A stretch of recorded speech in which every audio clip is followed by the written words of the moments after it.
Today we will demonstrate an ultrasound-guided PRP injection for chronic plantar fasciitis. Before performing the PRP procedure, we first administer a tibial nerve block in the tarsal tunnel to ensure patient comfort. With the patient positioned appropriately and the medial ankle exposed, a high-frequency linear ultrasound probe is used to identify the tibial nerve adjacent to the posterior tibial artery. A high-frequency linear probe is placed transversely over the medial ankle. The medial malleolus serves as the bony landmark. Just posterior to it, we visualize the tendon of tibialis posterior, followed by the flexor digitorum longus tendon. Deeper and slightly posterior lies the tibial nerve, which appears as a hyperechoic fascicular structure. Adjacent to the nerve, we identify the posterior tibial artery and accompanying veins. Further posteriorly, the flexor hallucis longus tendon can be visualized.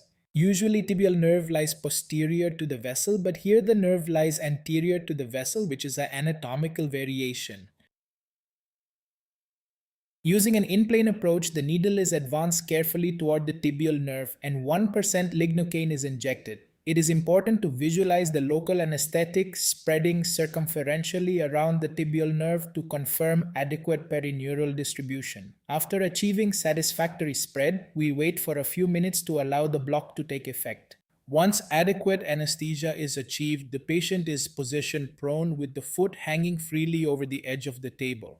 The plantar aspect of the foot is soaked in water briefly to improve acoustic coupling and enhance ultrasound wave penetration through the thick plantar skin.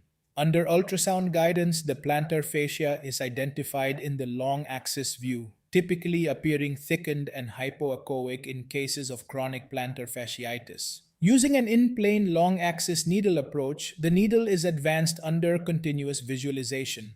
Platelet-rich plasma is then injected strategically above the plantar fascia, within the substance of the fascia, and below the fascia to ensure comprehensive biological stimulation of the degenerative area.